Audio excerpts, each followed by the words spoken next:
C'est vrai que la Cour a rendu une décision au terme de laquelle il y a 3 accusés qui vont recouvrir leur liberté, sinon qui ont recouvert leur liberté, en parlant de Abono Michel, de Dimanche Justin, lesquels ont été acquittés, l'un purement et simplement, l'autre au bénéfice du doute, et Étienne Tinjo, qui a été condamné à 8 ans d'emprisonnement ferme, lesquels ont été déjà épuisés, ce qui lui permettra de recouvrir sa liberté.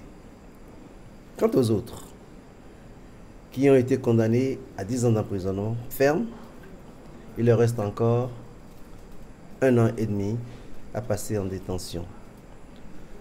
Mais pour cette durée, on verra bien les modalités suivant lesquelles nous pourrons utiliser les meilleurs du droit pour que ceux-ci, très bientôt, puissent aussi recouvrir leur liberté.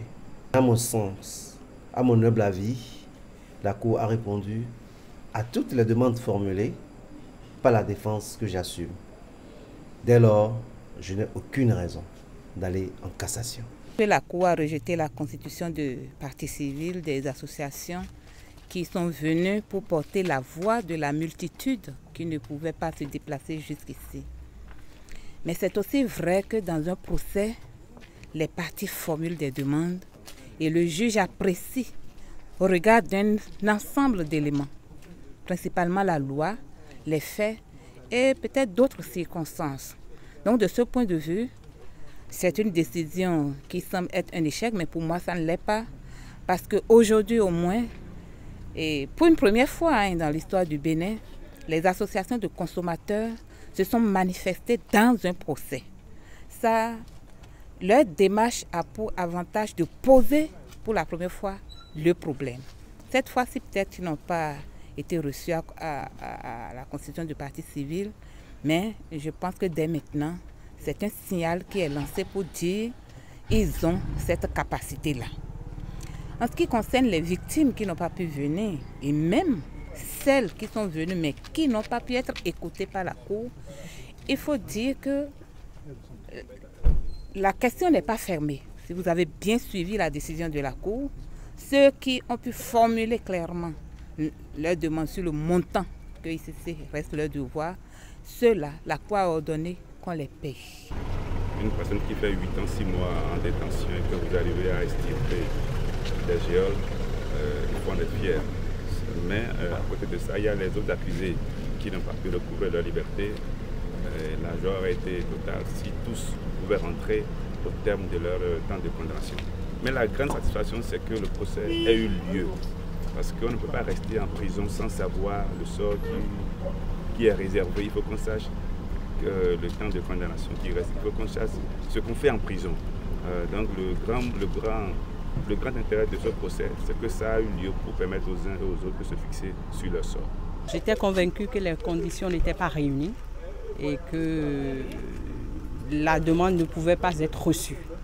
Nous avons débattu chaudement, vous avez eu l'occasion de constater, et la Cour a donné raison aux avocats de l'État béninois et j'en suis heureuse.